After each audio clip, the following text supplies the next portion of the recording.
Hi everyone, so today we are going to start a new topic of physics that is motion. आज हम discuss करेंगे motion के under graphs.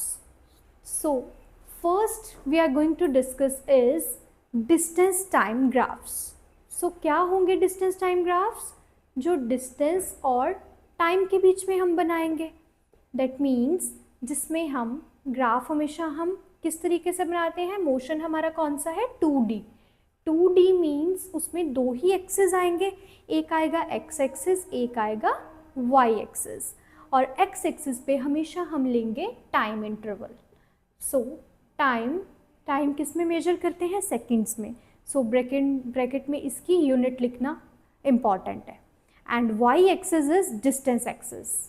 So this is distance को हम metres में major करते हैं. सो हमने मीटर्स लिख दिया. अब first case distance time graph के अंडर हम फर्स्ट केस डिस्कस कर रहे हैं when object is at rest. At rest का मतलब क्या है कि चीज़ रुकी हुई है. चीज़ क्या है? रेस्ट पे है, या फिर वो ऑब्जेक्ट क्या है? स्टेशनरी है. क्लियर? दैट मीन्स रेस्ट पे अगर कोई चीज़ है तो फॉर एग्जाम्पल अगर वो कुछ मीटर्स 20 मीटर्स के बाद हम देखें तो 20 मीटर्स पे अगर वो चीज़ रुकी हुई है तो अगर हमने 1 सेकेंड बाद देखा तो भी वो चीज़ रुकी है. 2 सेकेंड बाद देखा तो भी वो चीज़ रुकी है. ऐसे ही हमने जितने भी टाइम बाद देखा वो ऑब्जेक्ट क्या है? रेस्ट पे है. तो उसका ग्राफ हमेशा एक स्ट्रेट लाइन बनेगा parallel to time axis. So this type of graph is for an object when an object is at rest. Clear? Now next case is when object is in uniform motion. Next case is when object is in uniform motion. What is uniform motion? Uniform motion means when an object covers equal distance in equal intervals of time. For example, again we are going to make time axis and distance axis like this. Distance in meters and time in seconds. Clear? So uniform motion में क्या होगा? For example उसने 1 2 3 4 इतने metres cover कर लिए 1 2 3 4 5 6 इतने ही seconds में. That means first जो 1 मीटर डिस्टेंस है वो 1 सेकेंड में वो कवर कर रहा है. सो आपका ग्राफ पॉइंट थोड़ा इस तरीके से आ जाएगा. सेकेंड उसने 2 सेकेंड्स में बाकी के 2 मीटर्स कवर कर लिए. मतलब हर सेकेंड वो अपना एक मीटर कवर कर रहा है. इक्वल डिस्टेंस वो इक्वल इंटरवल ऑफ टाइम में कवर कर रहा है. दैट मीन्स यूनिफॉर्म मोशन का ग्राफ हमेशा इस तरीके की स्ट्रेट लाइन आएगी इंक्लाइंड वे में. क्लियर? वो आपको मैंने अभी एक्सप्लेन कर दिया किस तरीके से आएगी. इतना क्लियर है? अब इसका एक लास्ट केस है, third case, that is non uniform motion. अब आपको अगर ये दो केसेस क्लियर हैं तो लास्ट केस बहुत सिंपल लगेगा आपको फॉर नॉन यूनिफॉर्म मोशन. मैं इरेज कर रही हूँ इतना. सो नॉन यूनिफॉर्म मोशन का ग्राफ देखो किस तरीके से बनेगा. Again distance axis and time axis same उसी तरीके से हमने ड्रॉ कर लिए. Distance axis and time axis, it is in metres. अब नॉन यूनिफॉर्म ग्राफ क्या होगा? कभी वो एकदम इंक्रीज कर गया, कभी वो डिक्रीज कर गया, अगेन एकदम इंक्रीज आया, फिर कांस्टेंट रह गया. सो जिगजैग पाथ आएगा आपका.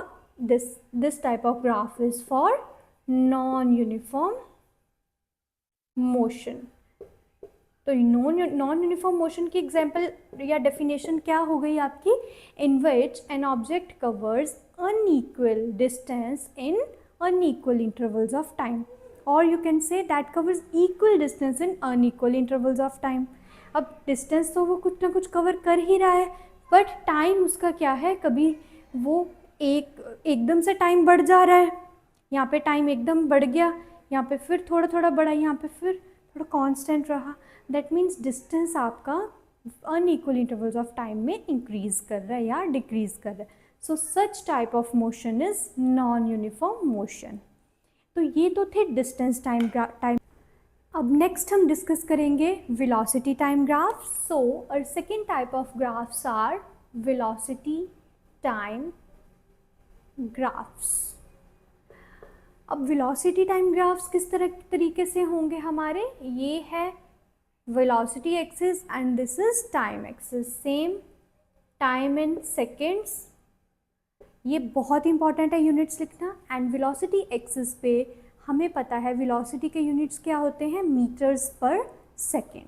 अब फर्स्ट केस हम डिस्कस करेंगे इसमें अगेन फॉर यूनिफॉर्म मोशन. इसमें दो ही केसेस होंगे, एक यूनिफॉर्म मोशन का और एक नॉन यूनिफॉर्म मोशन का. अगर कोई भी ऑब्जेक्ट यूनिफॉर्म वेलोसिटी से मूव कर रहा है या यूनिफॉर्म मोशन में है तो उसका ग्राफ किस तरीके से आएगा.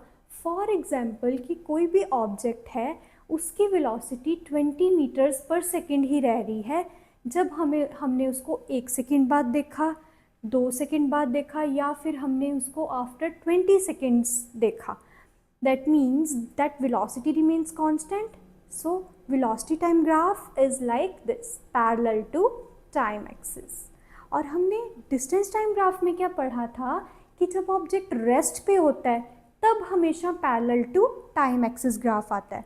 जो बच्चे क्रैम करते हैं स्पेशली ग्राफ्स को, वो इन दोनों केसेस में काफ़ी कंफ्यूज होते हैं.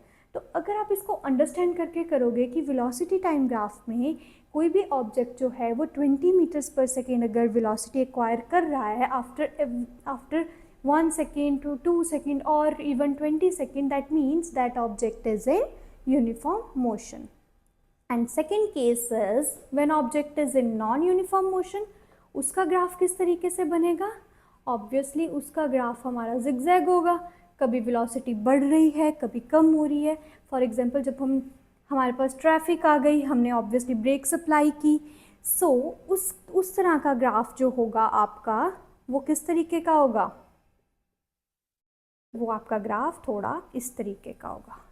जैसा मर्जी आप जिगजैग बना सकते हो कि कभी वेलोसिटी बढ़ जा रही है, कभी नीचे आ रही है, फिर बढ़ रही है. इसको आप किसी वे से भी ड्रॉ कर सकते हो. क्लियर है. अब लास्ट केसेस का हम एक और करेंगे, when object is in positive acceleration and when object is in negative acceleration. ये जो लास्ट केस है, ये थर्ड और फोर्थ केस अब इसका आएगा और इसमें से भी क्वेश्चन आपको ग्राफ ड्रॉ करने का वो कह सकते हैं. सो थर्ड केस जो हम करेंगे वो करेंगे when object is in positive acceleration. Acceleration क्या होता है, rate of change of speed या rate of change of velocity, कि कितनी वेलोसिटी टाइम के साथ इंक्रीज हो रही है, वो एक्सेलरेशन है. और कितनी वेलोसिटी टाइम के साथ डिक्रीज हो रही है, ये रिटार्डेशन है. अब वेलोसिटी टाइम ग्राफ हमारा पॉजिटिव एक्सेलरेशन के लिए किस तरीके का आएगा, ये टाइम है सेकेंड्स में और ये वेलोसिटी है मीटर्स पर सेकेंड में. फॉर एग्जाम्पल पॉजिटिव वेलोसिटी है, हमने माना कि पॉजिटिव वेलोसिटी है, पॉजिटिव एक्सेलरेशन है. सो वेलोसिटी जो है वो हमेशा उसमें इंक्रीज आ रहा है टाइम के साथ, तो ये आपका पॉजिटिव एक्सेलरेशन का ग्राफ होगा. या फिर इंक्रीजिंग एक्सेलरेशन या पॉजिटिव एक्सेलरेशन. क्लियर. और सिमिलरली अगर इसी ग्राफ को हमने नेगेटिव एक्सेलरेशन या रिटार्डेशन या डिक्रीजिंग एक्सेलरेशन का बनाना है तो वो ग्राफ आपका इस तरीके से आ जाएगा, that with increase in time, time में तो इंक्रीज आ ही रहा है बट वेलोसिटी में क्या आ रहा है, डिक्रीज आ रहा है. वेलोसिटी क्या में क्या आ रहा है, डिक्रीज आ रहा है. डिक्रीज आने का मतलब है कि एक्सेलरेशन नेगेटिव है, या फिर कौन सा केस है ये, रिटार्डेशन का. रिटार्डेशन कब होती है, जब ट्रैफिक आ जाए तो हमें ब्रेक सप्लाई करनी पड़े. जो पॉजिटिव एक्सेलरेशन है उसका ग्राफ इस तरीके से आएगा, उसमें वेलोसिटी में और इंक्रीज आ रहा है विद इंक्रीज इन टाइम और रेगुलर इंटरवल पे आ रहा है, दैट मीन्स यूनिफॉर्मली आ रहा है. सो ये यूनिफॉर्म पॉजिटिव एक्सेलरेशन है, ये क्या है, रिटार्डेशन. सो आई होप आपको सारे ग्राफ्स का कॉन्सेप्ट किस तरीके से ये बने हैं ये क्लियर होगा. अब एक बहुत मेन पॉइंट है इसमें जो क्वेश्चन पेपर में भी पूछा जाता है कि वेलोसिटी टाइम ग्राफ और डिस्टेंस टाइम ग्राफ का सिग्निफिकेंस क्या है, ये ग्राफ से हमें मिलता क्या है. सो डिस्टेंस टाइम हमेशा याद रखना कि जो वेलोसिटी टाइम ग्राफ है, सपोज कर लो ये वेलोसिटी टाइम ग्राफ है और अगर मैं इसको क्लोज कर दूं और इस पूरे के अंडर जो एरिया है, area under velocity time graphs gives us the value of displacement. क्या देते हैं ये? डिस्प्लेसमेंट। कौन? जो एरिया होता है किसके अंडर? वीटी ग्राफ के अंडर, वीटी ग्राफ के under. VT means velocity time graph. और जो हमने डिस्टेंस टाइम ग्राफ किया था, डिस्टेंस टाइम ग्राफ में जो स्लोप आती है, डिस्टेंस टाइम ग्राफ में जो स्लोप आती है, that slope gives us the value of acceleration. हमेशा याद रखना, स्लोप डिस्टेंस टाइम ग्राफ की जो आती है वो हमें एक्सेलरेशन देती है। फॉर एग्जांपल जैसे यूनिफॉर्म मोशन में ये स्लोप आई थी ना, सो ये स्लोप हमें एक्सेलरेशन देती है। किस केस में? जब डिस्टेंस टाइम ग्राफ हो। और जब वेलोसिटी टाइम ग्राफ हो तो उस ग्राफ के अंडर का जो एरिया है वो हमें क्या देता है? That gives us the value of displacement. So I hope आज का टॉपिक आपको बहुत क्लियर हुआ होगा और इस टॉपिक में से बहुत ज़्यादा क्वेश्चंस आते हैं, तो ये टॉपिक को बहुत अच्छे से आपने प्रिपेयर करना है एग्ज़ाम पॉइंट ऑफ व्यू से। आज के लिए हम इतना ही करेंगे। Thank you so much.